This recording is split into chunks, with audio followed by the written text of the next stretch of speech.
We're on track to develop and distribute a vaccine before the end of the year, and maybe substantially before.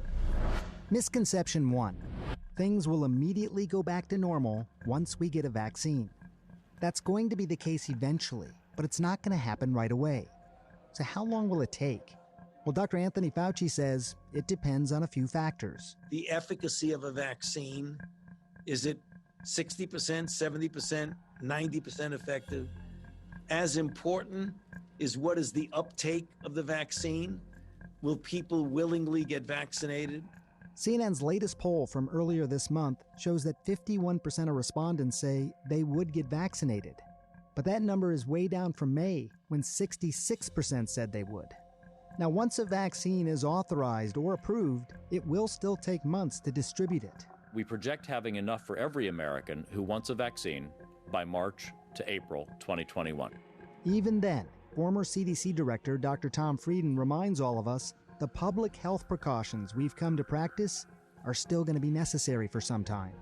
We're still going to need to adjust our lives, reduce risk by wearing masks, not shaking hands, reducing risky indoor gatherings. And eventually, that's how you contain this virus. Misconception 2. The flu shot will make you more susceptible to COVID-19.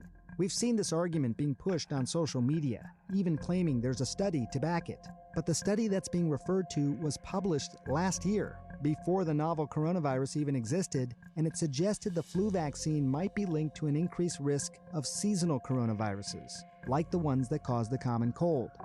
In fact, the author recently clarified, saying, quote, "Results from this study should not be applied to or interpreted with COVID-19 in any way." Truth is, it's even more important this year to get a flu vaccine. Misconception 3. Masks don't stop the spread of the coronavirus. I hope every one of you gets voted out who votes for a mask here today. When a mask mandate was ordered in Palm Beach, Florida on June 24th, it wasn't without controversy. But the science has become clear. Wearing a mask is one of the most effective ways to stop the spread of COVID-19. Let me try and show you. A study in The Lancet showed the chance of transmission of the virus without a face mask or respirator is 17.4%. With a mask, 3.1%. And do you remember the case of those two hairstylists in Missouri? They continued to work while sick with COVID-19, but they wore masks. Just to be clear, people should stay home if they're feeling sick. But when the CDC looked into this, they found that there were no new infections identified among the stylist's 139 clients. Why? The CDC says the community and company's face covering policy likely mitigated the spread. Wearing a mask helps you protect those around you. Dr. Sanjay Gupta, CNN, Atlanta.